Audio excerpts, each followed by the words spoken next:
My second attempt at getting a live stream up.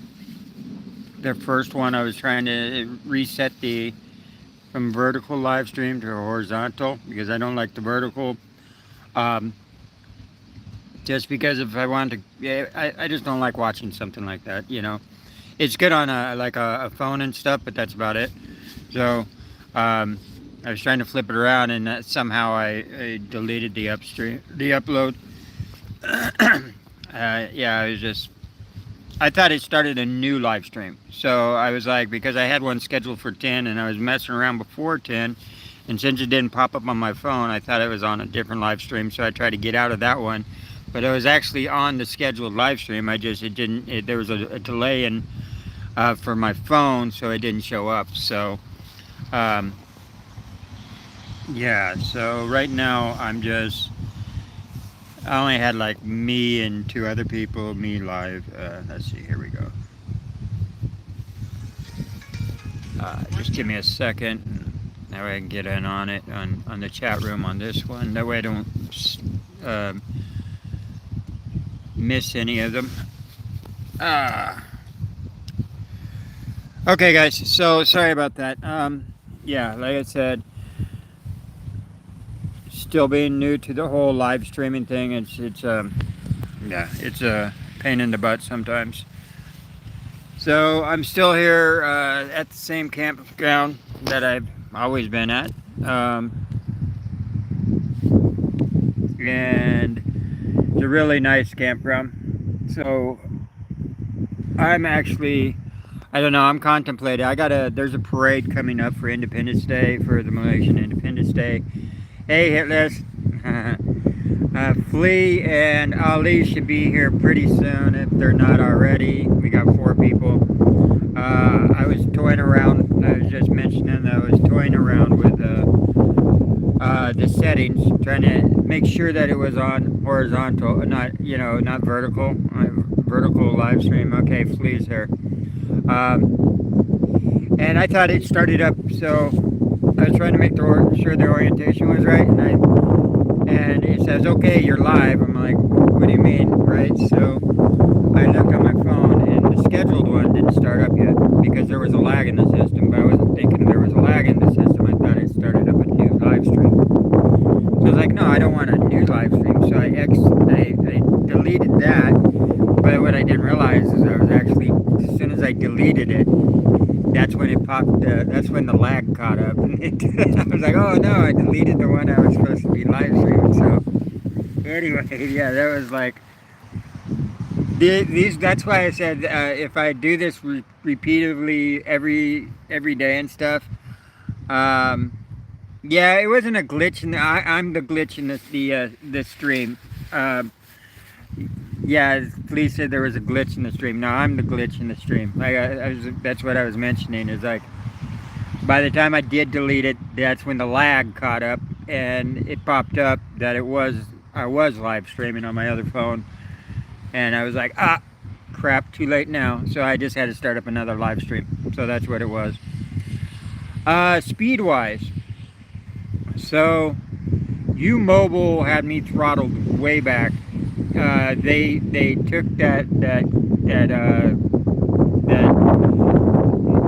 cap. You hit the 200 megabyte or megabytes, not megabytes, gigs a month or whatever. Then they throttle you back. Even though they still call it unlimited, they throttle you back to 500 kilobytes per second or so.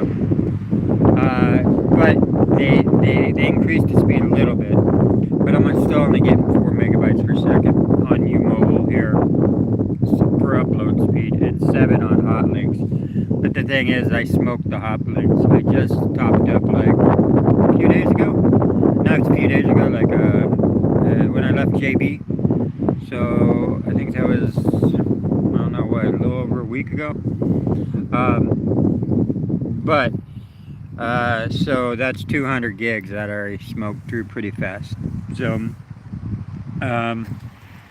Doug was mentioning something that for something like, I think it was like 13 ringgit or something, you can get 200 gigabytes for 9 days and stuff like that. And if you do the math, it comes out to about the same as the monthly. That would allow me, the 200 gigabytes would allow me through, anyway, I have I looked up, I'm trying to remember what what the name of the carrier was. I have the web page for it and stuff like that. It was in Telegram is where I think we were talking about it and stuff like that. But so that looks like a good possibility. That way I can do the live stream and also upload when I'm camping and stuff like that. The video I was uploading yesterday reset it on me, so it was like that will eat up my my gigs too. You know, like if it's uploading and it gets to like 8 gigs and then resets and starts all over again, well, even if it's only like 15 gigs, it might take 25 gigs just to get it all uploaded if it keeps resetting itself over and over again while I'm sleeping. So who are we missing? I think we're only missing Ali. She'll figure it out. She might be here. Audio is full of wind noise. Okay.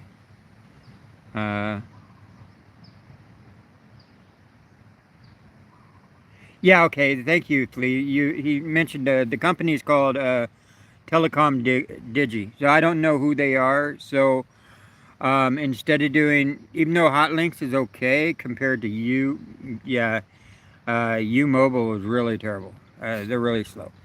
Well, Hotlinks is not great either, but so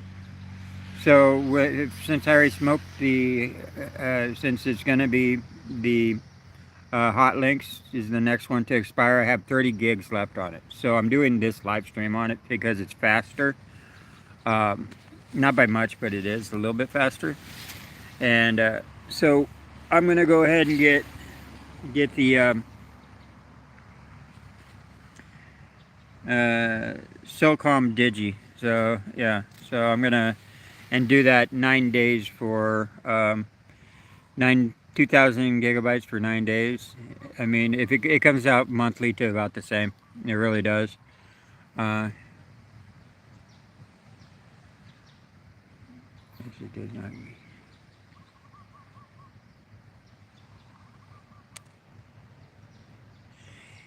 I don't think. Okay, so Flea says yes. They do have it does not have speed or data quotas, but I'm not sure if they have good coverage outside the major towns and cities. None of them really do, though. Honestly, it's like I think probably Hotlinks does the most advertising everywhere, so they might have the best coverage. I just don't know what the cell towers are like here. I don't know which companies own which cell towers, and the little bit that I did actually, Cellcom Digi was bragging that they're the highest speed in Malaysia and stuff, but you know that's all hyperbolic language that they all just kind of use all the time. You know, it's like, oh, I'm the best. You know, it's like, yeah, compared to who? You know. But like in the United States, we really only have the two major carriers are Sprint, which is really terrible, and then T-Mobile. Those are the ones that usually own most of the towers and stuff like that. And then all the other companies, just like all the smaller companies, they just, you know, buy time off those two major companies. So like when we had someone blow up one of the Sprint like towers or something, it shut off like half the United States, you know, on the east side. Like I was in Tennessee when that happened, and seriously, it was like one tower just took out everything. I was like, wow, that's crazy how much they rely on each other. Yeah, that's hyperbolic language has always existed. You know, it's like if you read like the old like the codes of Hammurabi and stuff like that, and the old kings and how they always talked and stuff like that. You realize that in the older literature, you know, when you're reading stuff like well, like the Bible or different things like this, where originally, you know, all the ancient Near Eastern texts and stuff like this, They all spoke very, very hyperbolic, and the kings wrote each other all the time because it was just like it was always a political, moves through wars and stuff like that. And so when you see a lot of that same type of hyperbolic language within like the Bible and stuff like this, and you compare it to the other ancient Near Easterns, because when you study like biblical studies and stuff, you can't just study the one. You have to study it in its context. What was being written around the same time? How was the language being used?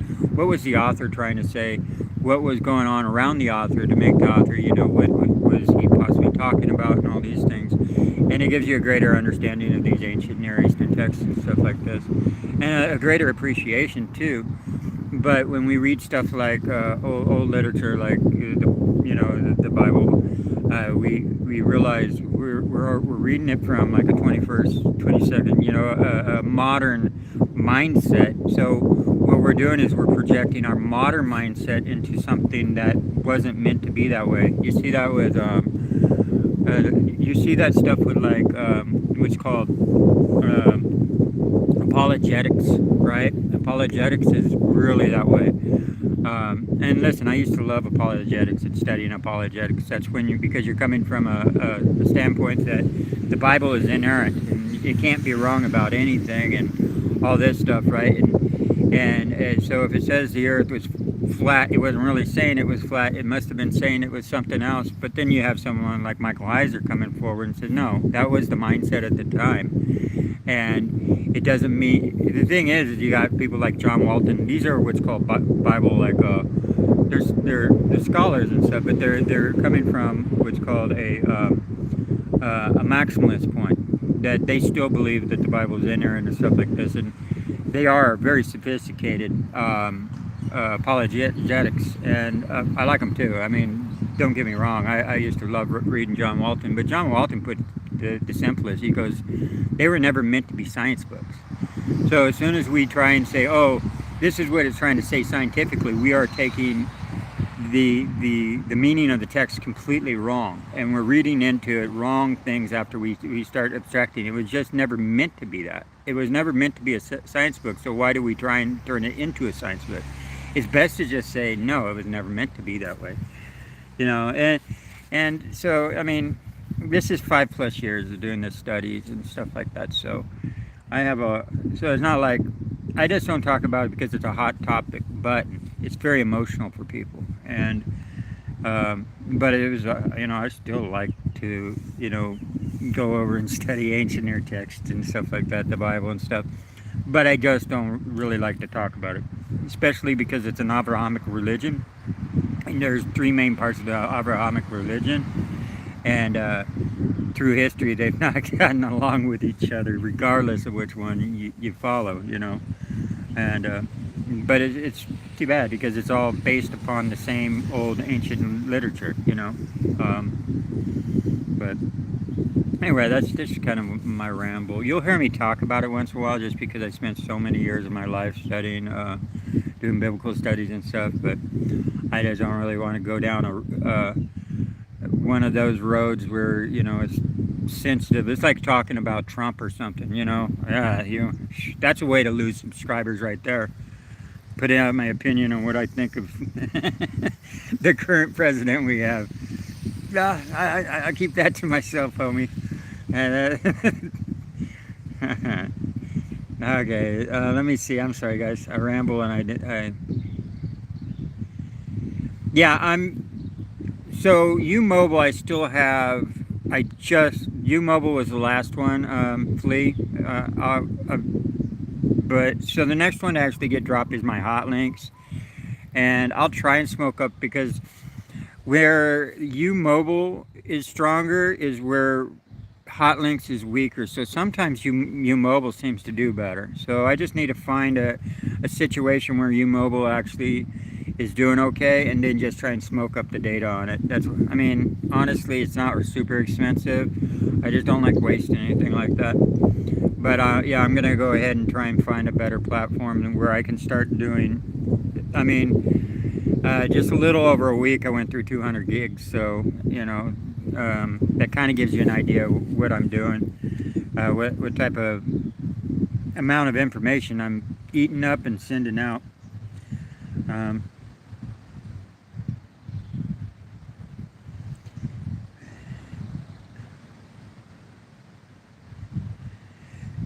the 5G networks is owned by the company and all the. Okay, 5G network is owned by one company, and all the Celsos rent capacity from them. Yeah, kind of the same. I think we have two companies in the United States, and then everybody else just rents from them. Um, the thing is I set my phone to for the LTE. You know, I set it to basically 4G LTE because just because I'm on the east side, and I figured with less infrastructure, it would be faster for it to have a preferred preference to do the LTE because, you know, well, being a less development, the signals goes farther, you know, and if it's constantly trying to find the 5G, right, then it's, so I just put the preference to stay at LTE 4G. I was hoping that would actually help the signal. Um, you know how it is. It's 5G that has problems over long distances and through walls and everything else. Siblings rarely get along. That's kind of funny. You're right about that. Regardless, so Hitler said something about siblings rarely get along. That's probably my reference to the Abrahamic religion. And just so you know, that's the God I grew up with too. So that's the only one that I know of. And since I grew up with the belief in God, I'm not giving up that belief in God. I just know a little. I know the academic side of it, and I don't disagree with the academic side. But it's my personal choice to keep believing in Abba, Adonai, whatever you want to call it, God. It's the same Yahweh, and I respect the name. So anyway, that's me, and that's my choice. So that's it's just because it's a tradition that I grew up with. So it's like, you know what? I spent my whole life talking and believing in one God. I'm not just going to give that up. You know, I'm just so. Regardless of what, but I'm not going to argue with your beliefs either. You know, I might not agree with your beliefs. So when someone asks me, I'm like, no, I'm not really. I'm not a Christian. I'm not Jewish. I'm not Muslim. But I am. But I have a reverence for the same God. Let's just put it that way. You know, I'm not willing to give up on God just because of my academic studies and whatever. And there's a lot of academia that's the same way. It's just at one point you have to choose, and they choose. No, I still want to be a Christian, or I still want to be this, even though I know this or that and this about it. You know, and it's just one of those things that we all have to choose. It's like, I think we all have a belief in God somewhere inside of us, which is, like I mentioned in the past, it's a healthy concept to believe that you are not the top of the food chain, that there is something greater than you. And also it helps you through those lonely times when it's just you by yourself. It's nice to talk to someone and not think that you're only talking to yourself, you know. So there's a healthy side to it, but there's also can be a very destructive side too, when you say my opinion about God is right and yours not, and I'm willing to start fighting for it, you know, and especially if your God's a war God, you know, a God of war, which I'm not saying which God that might be, but the gods of the past were, and so when you have the I mean, you can kind of see that if you read the Bible and stuff. It's like, you know, wars are caused by belief in gods, you know, and so there's an unhealthy aspect to it. I just don't know where the breaking point is. So it's very healthy to believe in one God because all the community can gather around that one belief in God and set certain standards and stuff, what's acceptable and what's not acceptable and stuff, and that's very healthy. But then once you get to a certain size in your population and you start disagreeing with the different concepts, Now it becomes dangerous because that population is so big, and it's a lot greater and a lot more mighty and stuff like this. So where that breaking point is, I don't know, but and I'm not trying to point fingers at who this is. It's all of them, you know. You even see Buddhist monks fighting, once in a while. Not that often, but it does happen. It's in Japan. They had a big so in Buddhism and Taoism and all this stuff started all just getting mixed together, and then they had reforms like in was it the 1600s or something like that, and it was straight wars. It was the Buddhist wars against each other, shutting down no, this concept of Buddhism and stuff is not allowed here. And it was so people, it was not. It's an ugly part of even Japan's history. So no religion that is actually free from these things happening. So anyway, I'm not trying to step on any guys' toes here. That's just a really opinionated thing out of my mouth. So 4Gs is not.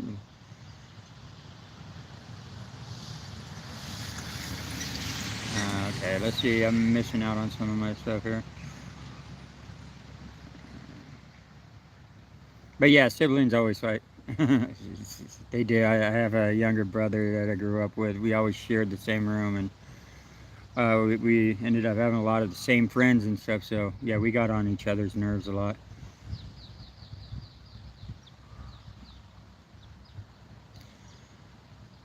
Telcom Digi can offer an eSIM. Yeah, I have a hard time sometimes paying for stuff online though, using my card, because it's two-step verifications and stuff like that, and no phone number. So not always. If I can get away with Google Pay or something like that, then it's pretty easy. It's just once in a while it's like they need a two-step verification to buy something, or my bank just rejects it altogether because they don't know if it's a company that they've heard of before or something. Like if anything I get through the Play Store, I can, if I'm paying for it through the Play Store, that's fine. So like if it's a eSIM company that I can pay for the eSIM through the Play Store and stuff like that, there's no problem with that because I've bought stuff in the past through the Play Store. So my bank knows that that's something that I already use.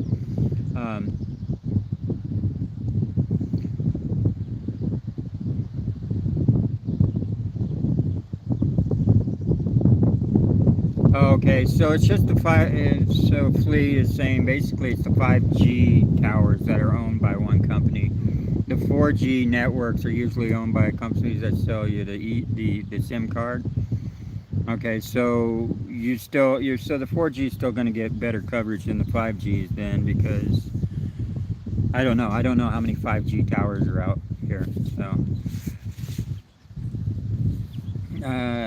my main guiding principle is to do good and not.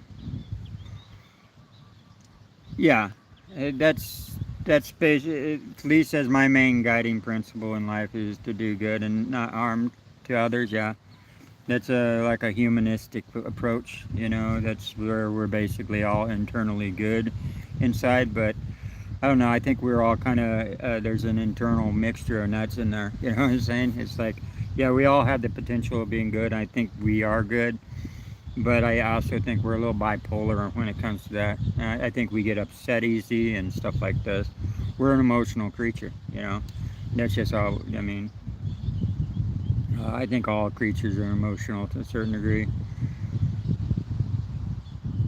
I mean, you can see it too. I mean, you can see how there's a mama dog here with puppies, and she went after the goats just because the goats got a little too close to where her puppies are at. She ran all the way across this field to get the goats over there and chase them off. And I was like, mama dog is protective. So that shows emotional. There's an emotional aspect to all animals that you have to do that. So.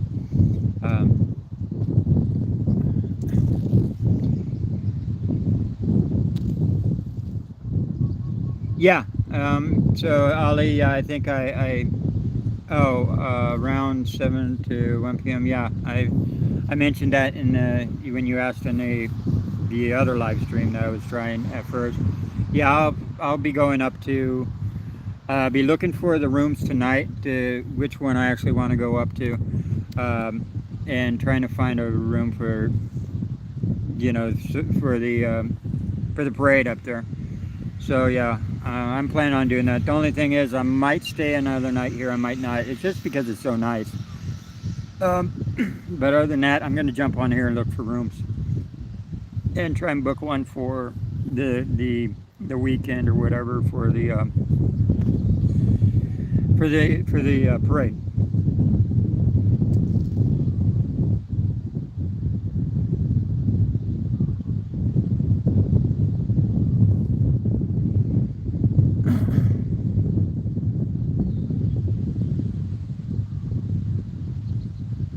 Yeah, no, yeah, I had to restart it, but I did answer those questions. And yeah, and let's see. So yeah, I'm going to that. What was the other question? I don't know what to name my new bicycle because I haven't had it long enough. You know what I'm saying? And the other one just started breaking right off the bat. You know, the kickstand broke off and it was flat, flat, flat, flat. You know, I had like 8 or 9 flats in a row. And that's why I started calling it Chitty Chitty Bang Bang. Because at first, if you watch my old videos, I just called it the Beast because that was an old reference to my dad's car. When we were growing up, there's an old car called the International. Well, the Internationals were nice cars and stuff. The fact is all the parts on them were like only for internationals. So it's not like you could swap out any other car part for an international. You actually needed an international part. Well, what the thing is the international was around for a little while and then just disappeared. So my dad had 2 internationals. One he called the Dinosaur because it was just like a white 19, what was 1950 something? I don't know, 58 or something. I don't remember what that was, but he had a green one, which was the Beast. And collecting firewood, you don't see that back window sometimes, and if it's rolled up, he took some, thinking it was rolled down, took the firewood and was throwing it in the back, but the window was up, and he hit the window and broke it. Well, there's no replacement parts, and since the International is not around anymore, um, you can't really do anything, and that's when you get the plastic up and the duct tape, and you make a plastic bag window in back to keep out the cold air. But yeah, that was a beat up because we lived out on the property and he was also a construction worker. So yeah, so it was like that. It just got beat up, and it was funny because the town was poor. It was Forest Hill, California, and back then Forest Hill was just kind of a dirt town, right? And with poor people in it, but we were kind of like the poorest ones out of the people. We lived out on a property with no electricity, at first no running water, and yeah, we had to basically walk 3 miles to the bus stop and back. And yeah, it was out in the sticks on 22 acres, and we bathed in the creek and all this stuff. We had a generator for electricity, like during the weekends we'd fire it up, but we wasn't running all the time. It was just on special occasions. During like the weekend, my dad would, get off work or something and shower up and go rent a VCR. And when you rented a VCR, you got like 2 free movies with it. So he would get something like the Three Stooges because he knew that was safe with no sex and stuff like that he has to worry about his kids seeing. And we would roll the TV out with the VCR out and get the bean bags and sit outside and watch it. And the generator eventually run out of gas in one of them. He'd go fill it up and come back, and yeah, that was our special occasion. But yeah, that car was so beat up. So even in a poor town, I was always embarrassed that my dad would be showing up in this thing called the Beast that was just like, you could hear it coming from like a mile down the road, just and I was like, oh no, here comes my dad to pick me up. But yeah, no, even as that was in that was, that is just crazy. But that's just, so that's what I was calling my bicycle at first, until it broke down so many times I just started calling it Chitty Chitty Bang Bang. So this bicycle, I don't know. It hasn't earned a name yet. That's actually what it is. Once it gets some character, I'll figure out what to start calling it. But right now, it hasn't earned a name.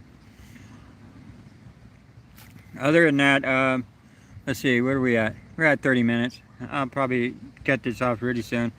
Question, Ali asks, does it ever get, do you ever feel lonely when you're traveling?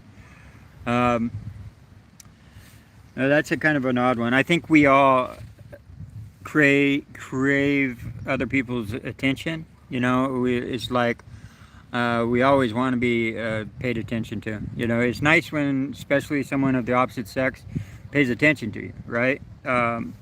And showers you with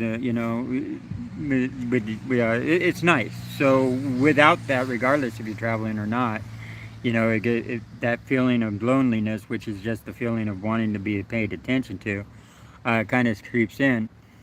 But the fact is you kind of get used to not having that attention. That the only person that you really need attention from is you. And this lifestyle doesn't really. This lifestyle does not. It does not go well with a lot of people. A lot of people want to be indoors and stuff like that. And this lifestyle, to actually have that where you find a travel companion, requires the other person to be basically just like you, where they want to be out on the road and stuff just as much, because as soon as they decide that they want to be indoors, well, that severs the relationship. And this is not an this is not an indoor lifestyle. This is an outdoor lifestyle. And so you realize, instead of doing a lot of that, because it's nearly impossible to find another. So riding the trains, let me give you an example. Riding the trains, a lot of times the dirty kids and any of the travelers in general, you'll see all like a set of 5 people at most, but usually it's between 3 or 4 people. They'll all kind of travel together. Sometimes there's one girl in there, but you better believe that one girl, her boyfriend's there too, because it is so hard to find that one girl that just wants to travel around, hop the trains, hang out in the graveyard, drinking wine from a space bag, and just living life in a set of corduroys or Carhartt overalls. You know what I'm saying? And not staying in a place for more than 3 or 4 days. Before you move on to the next. It's hard to find someone like that. So when that person does pop up, they're taken. And they become like the sister of the group. So if there's like 4 people, 5 people, that's the one sister. And everybody's really kind of protective of that one girl. Very respected. It's like, oh, they're a couple, and we respect that. And so there's it's actually good for a woman to actually travel in a group like that, because, well, it's good for anybody. It's good for your your mental health. One, it's nice to have people around and talking to. So yeah, that loneliness doesn't really creep in. But the fact is this is still, at the end of the day, this is a solo thing, and we do break away from those groups. Yeah, and those women that travel around are usually already taken. And not just that, it's like they're a diamond they're very few. I mean, it's like a needle in a haystack. There's not that many. And so yeah, you just kind of get used to being by yourself. And loneliness is just a mental hurdle that you have to get over. um, yeah, that's basically it. So do I get lonely? Well, I think about it once in a while, but I don't think I actually. Honestly, yeah, it's like, yeah, it would be nice to have a girlfriend, but the thing is, I'm not willing to give up this lifestyle just so I can have a girlfriend, because that's going to require a lot of things. A girlfriend usually requires a place to stay, right? Like a house. And then that requires a job. And then that requires to stay in one place. And these are all the things that are completely the opposite of me. So is it worth actually? No, no. If I ever find a a chick, a girl, she has to be a traveler too. So I have to meet her while I'm doing this, and that's the biggest requirement of all of them. Is that, yeah, she has to be not just like a part-time traveler either. Not like, oh, I'm just doing this for the weekend, then I got to get back to my place now. It's like, no, I've been traveling for 3 years or something like that, and I don't plan on going back. That type. Um, and an old salt at it too. You know, like someone that's been doing it for a while. Because everybody thinks they want to travel the world for the rest of their life until they get hit by the first rainstorm where they're cold, and then they want to go right back inside. So yeah, it's one of those things. It's like you always dream of what you don't have. I mean, it's just human nature. I always think, well, what would it be like if I would have had kids or something like that, a family and all that. But honestly, I chose not to do that. So, and I don't regret it because I had to figure out though is which one am I? Am I the person that's going to work, house, all that stuff? Because I tried that. Or am I going to be the person that's always on the road, traveling, doing this? And this went out. This actually, I chose to have the freedom of not having a job and stuff like that. Yeah, I don't have the security of having a roof above my head. I don't even really have the security of knowing if I'm going to eat. Sometimes in the past, there's sometimes I don't the security even knowing if I'm going to live. There's been times when I've been hit with hyperthermia and stuff like that, and very dangerous situations, but I was able to get out of them. So yeah, this is not an easy lifestyle by any means. It's a very difficult lifestyle, but there's a freedom to it. There's a complete freedom that if you're in the work world, you just completely lose. I mean, you just completely lose it. But I mean, because I was mentioning the other day, if you don't own a house, even if you own a house, you're still a homeless person. If you're indoors and paying rent to anybody, you're a homeless person. And the fact is, with property taxes, makes it completely impossible to actually be an owner of property. So technically, we're all homeless. If the government can take away your house because you're not paying property taxes, it doesn't belong to you. It belongs to the government. So yeah, and that the thing is, I'm very much against it. The only reason I'm against property taxes is because I was watching a show once, right? And the guy just, he was like Turtle Resort or something like that. That's what he called his property. He just wanted to live in a spot. Now, it's on TV, so it could be completely fake, but it's a good point that was brought up. He just wanted to live off the land. But the fact is he did own every year. He owed property taxes, which just built up and built up, but he couldn't pay them because he didn't have a job. Eventually, they're like, yeah, we're taking your property if you don't pay us this amount of money. By that time, he was so much in debt that he just started having to cut firewood and trying to sell firewood and stuff like this just to pay his property taxes because they're going to take his land. So technically, was that ever his land if they're able to do that? It's like, no. So unfortunately, it's like, it's it's a bad situation. So I'm against property taxes. If you need money for the roads and stuff like that, I'm not against taxes at all. I'm just kind of against property taxes. That's because that one situation made me realize that man is not able to actually just get away and live the lifestyle that he wants to up in the woods, and have a family, have a small community, or do a garden, do hunting and gathering, do whatever you want. But they're like, no, we still own you, so. But that's just me, that's my opinion. I think hit list would probably agree with that. Property taxes is crooked. Okay, guys, never say never. Oh yeah, yeah, yeah. Please say never. I'm never gonna check that off as a So me not ever having like a companion, like finding a girl. No, I'm not saying that at all. I always leave that door open. But the fact is I know just because of who I am, the direction I'm gonna be going, and I'm pretty stubborn with that. So, like I said, one of the big things is they have to.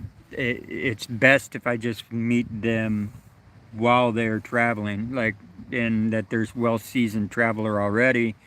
So they've been doing it for a minute or two. So they're not going to just say, "Okay, I did my traveling. I'm done. I did it for 3 months. I'm going home." You know. Now you're coming with me. You're not going to travel anymore because we're boyfriend girlfriend or whatever. You know what I'm saying? It's yeah, those situations. Um, but yeah, the requirement is, yeah, I don't know. It's just, it is what it is. Relationships can complicate this lifestyle. Hey, there's Mama Dog. Hang on a second. You see her running across? She going back to puppies. She goes out and looks for food. I gave her chicken wings the other day. So I had some chicken wings, and she's a little skittish. But I had some chicken wings. I'm trying to give her, so hope, I know she got them. So um, anyway, guys, 41 minutes. I'll probably go ahead and call it. Um, yeah, I'll probably call it here. What am I doing today? I don't know. I'm gonna kick up my feet. And this spot is like so perfect. Um,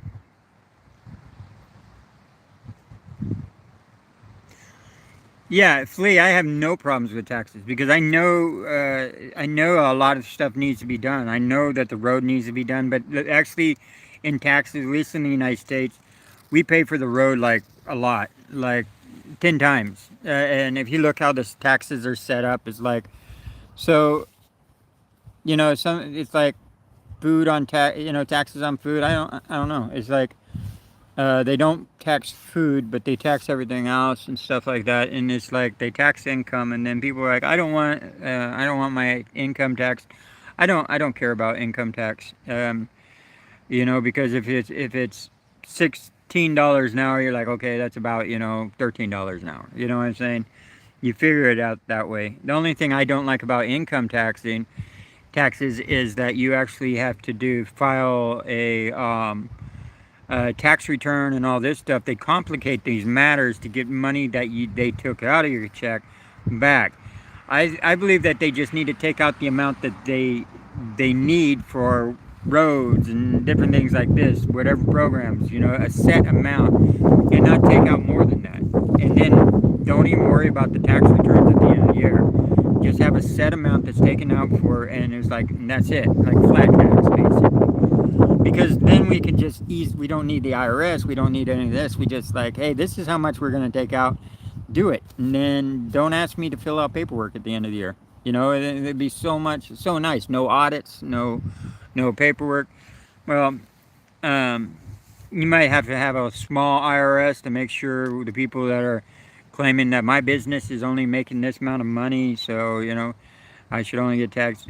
But the thing is that would not affect the employees as much. It would only, the audits of the IRS and stuff would only be towards the businesses to make sure that they're claiming whatever they're claiming, because people are usually just paid, hourly. So it'd be very easy to just take out the amount they need. But I don't know. I'm talking from American perspective. We have a complicated tax system. We have complicated politics. All right, but they're structured that way. Our politics is structured so that loopholes can be found, and as long as you know which loopholes, then it's like that's how some people are able to avoid taxes and stuff, and it's because they pay someone to find all these loopholes and stuff. It's just so I don't know. That's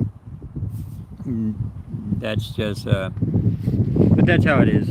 I do understand that a certain amount of money is needed to keep society functioning and stuff. But there's a lot of money that's also wasted, just stupid waste, and like one of my biggest things that I've been around a lot is the homeless people, and I see these homeless programs and stuff that Basically, only about $1 of every $100 is actually trickling. That's 1% is trickling down to the actual person that it should be going to, the homeless person.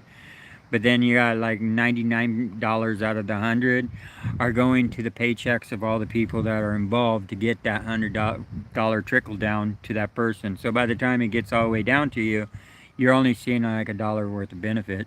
So when you hear someone says, "Well, each homeless person, how much it costs to, for each homeless person to stay in a shelter is like $300 a night," it's because of all the paychecks and stuff that 300. But the person's not seeing anything. He's still sleeping in a dirty mattress with bed bugs and stuff like this, and he's like, and you guys are getting paid basically $300 a night. Well, it's actually, I think it's more like quoted like $150 a night in tax money to take care of each homeless person. And that's why they were like, hell, these hotels were like, hell, just give us the $80 worth of it, and they can stay in the room. And yeah, so it's financially, it's just stupid. It really is. Like I said, the only people that have it right is really the Catholic Church, because they're not asking for anything in return. They're just doing it because that's they believe in works. That you need to actually be doing something for the poor, the hungry, the widows, and all this stuff. So it's like one of the best ones out there is Salvation Army. Salvation Army does a lot, man, in the United States. I used them a lot in Hawaii. Hawaii, they gave me an address. They helped me get my passport. They actually went out and got my ID because I didn't have an ID and I needed an ID to get passport. I just told them what I wanted to do. I was like, I'd like to get a passport so I can actually start traveling around the world and doing charity work. I was going to do charity work for a while. I was actually going to, because I didn't know what to do at the time. I just knew I was traveling as a vagabond. I was like, I need to be a vagabond with a purpose. So I was going to link up with some of these church groups and start traveling around, building houses, feeding, doing whatever needs to be done, bringing in clean water, whatever that group was, and be a full-time volunteer. If you're just a volunteer, they charge you. Honestly, so like if you go to like a church that says, I would like to travel the world and be a volunteer, they're like, okay, here's a map, where would you like to go, right? And you're like, there. They're like, okay, that'll be $1,500 just to get there. And then honestly, so if you want to volunteer your time, it's going to cost money. But if you become a full-time volunteer, then then usually you'll get some groups that'll take you on and stuff like that. It didn't cost money. But I didn't realize this until after actually I started going through the process of trying to figure out which volunteer groups and stuff were out there helping, not just third world countries and stuff like this. Like one church was going down to Mexico and making those freight, the freight crates, those big old metal, turning those into houses and stuff like that. But it was a ridiculous amount of money that they wanted from me to volunteer my time to go over there and stuff. I'm like, but you guys have it backwards. This is supposed to be volunteer charity work, So, so I wanted to do that for a while. That's how I ended up with my passport, my visa. And I got that when I was in Hawaii, and that was just because the good services of the Salvation Army. And yeah, they were very, very cool. And they never asked us anything in return. They weren't like, okay, you got to come do a sermon and sit, through, an hour, listening to the preacher or whatever. And before we do this, they were like, okay, yeah, no, we'll help you in any direction, any way you want. And they paid for my ID. They went down there. I was able to use them as the address because you need a local address to get an ID. And they helped me do all this stuff. And another thing about them is they're not sucking down the taxpayers' money like a lot of these programs are. I'm sure that they get benefits like tax breaks and stuff like this, but they're not getting money hand over fist like some of the homeless shelters in Phoenix and other spots like that are just a complete con job. we have a problem in America, if you guys don't know, is what's called slave labor because the homeless people I've been around it a lot. I've seen it a lot, so I'm not talking out my backside about this. There's a lot of church groups that actually literally use the homeless situation as a way to get slave labor, and it is, these people can afford it too. These are the big money preachers and stuff like that, utilizing slave labor. All they're doing is opening their own like hotel rooms and stuff, and basically putting the homeless people in there and stuff, and making it almost like an like an internment camp. It really is. It's like lockdown and all this stuff, but with the promise of free food, shower, all this stuff. Yeah, it becomes an internment camp, and you're basically doing slave labor. Which it is the way they do it is they say, okay, we're giving you the room, but technically we require that you work off about $700 a month for that room, or $400. Let's say they're very generous and they're only offering you a bed, right? $400 a month, but you can work that off, because in volunteer time, you know, we send you out to kitchens and you do prep work, so you're cutting vegetables and all this stuff, right? And we keep track, and that comes off the deduction of how much you owe us, right? Well, in turn, the kitchen that's getting all this labor in and doing the prep work and stuff does a donation to the church, so it's off like so it's off the records because it's just a donation, right? So, but it's a suggested donation of this much, right? So the church is still getting that amount from you, and from whoever's hiring, more or less, and then you're going back and you're being locked up. Basically, the fence is closed to keep the people out, you know, keep the riffraff out. But the thing is these become like internment camps, and some of them don't even joke around. One spot got in trouble. I think it was in Arizona, because it was in either Arizona or Southern California. They were keeping the people's IDs as like ransom, and then making those people go out and panhandle and bring back the money to them and stuff like this. And yeah, they got in trouble for that.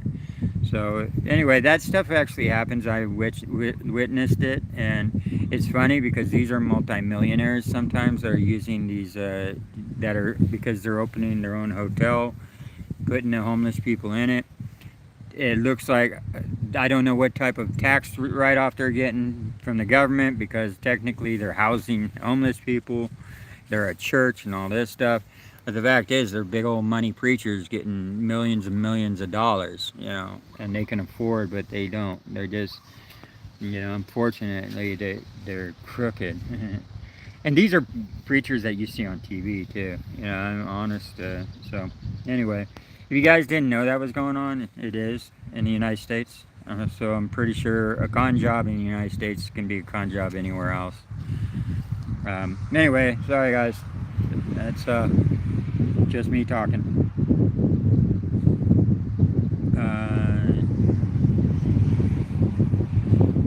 All right, do a sanction. We don't.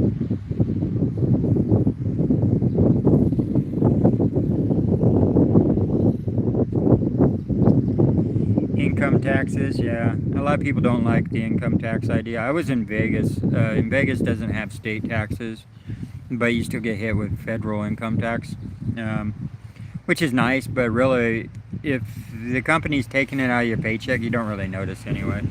I just don't believe, you know, I think a flat tax would be better, but I'm tax exempt, so it doesn't matter.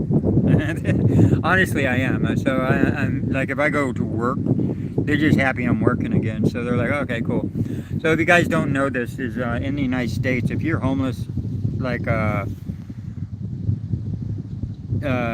so within a 10-year period, if you're homeless, like something, I think like 7 years out of that 10, they put you down as like chronic homelessness, like you have an affinity to actually be homeless.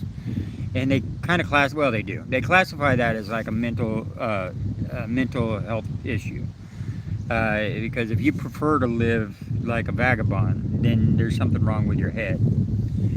And if that happens and you actually basically go in like, oh crap, you've been for 8 out of the last 10 years, you've been homeless for 8 years, and you're like, yeah, and they're like, yeah, you're mentally ill. Click, here's a paycheck, and that's how it is over in the United States.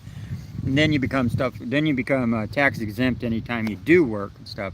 These are the tricks of the trade, guys. Take notes.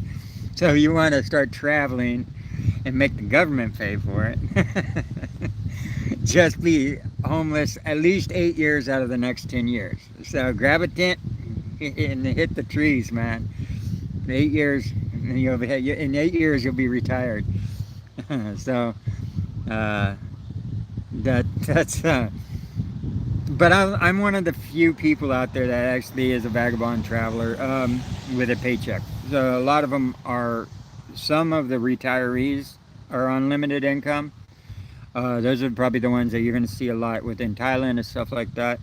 But most of the people in the United States and stuff like that, they don't have to. They actually cruise around basically with just food stamps. So the only one that they're really taking advantage of is food stamps.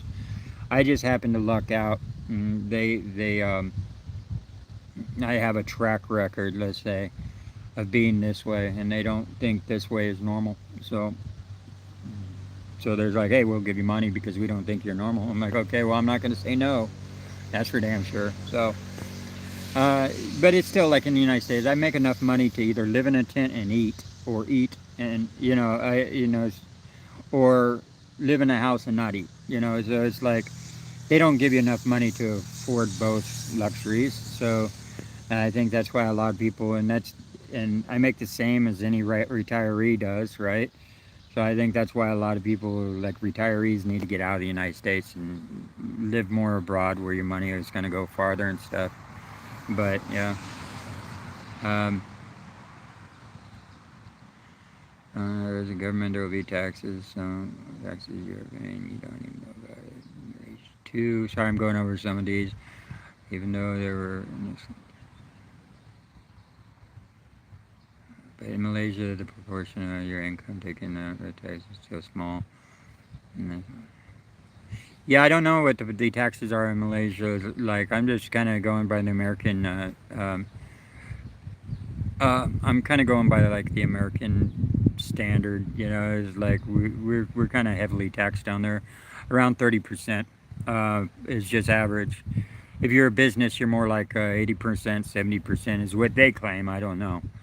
I don't know exactly. Actually, haven't really known a millionaire, but millionaires are like, oh, they take 80% of my money, and honestly, I don't think that's fair. But it's like, I mean, I think if you're making money, you should be able to keep your money, regardless of the amount. But I also don't think you should be figuring out loopholes with the tax money that is taken out.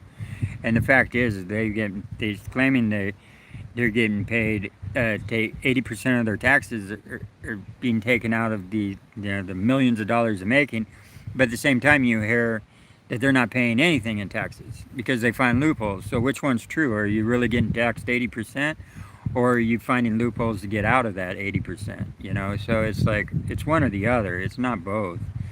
Um,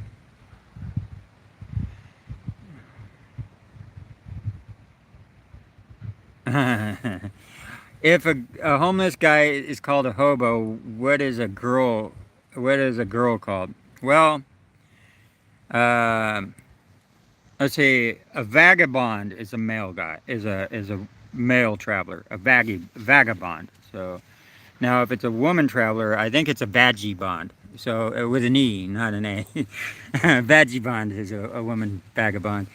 Um, no, a girl. I don't know. A girl would just still be called uh, a girl would still be called a hobo, I guess. I don't know. Like I said, there's not that many girl hobos, so she can go by whatever the hell she wants. So, uh, and that vagibond was just a joke, guys. If you know the spelling, Vagebond, yeah, there. Yeah, you might get the joke if you if you got it. If you Never mind. If you don't get the joke, it's fine. 16. Yeah, not normal, but what? I mean, it's bad. It's not normal, but that doesn't mean it's bad.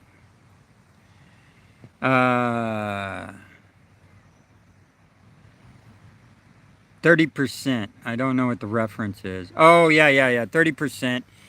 Well, because we get state taxes and we get state taxes and we also have federal taxes. So like I said, if like in Las Vegas and stuff, no state tax, but we have federal tax. So if you have one taking out 15%, and then the other one taking out 15%, now you're looking at like 30%. But it can go a lot higher than that if you're a business and stuff like that.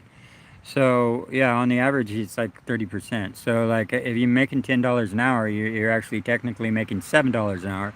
But then there's some complications that you're allowed to get like two of those dollars back at the end of the year and stuff. It's like they take out more than they actually need, and then they return it to you. And I think that's just a ridiculous system. Just take out the amount that you need, and then don't have anything where you ask for money back. Like take out 10% and don't have a requirement that I have to fill out any paperwork at the end of the year. I think that would just be so much better. I used to hate tax returns, man. Um,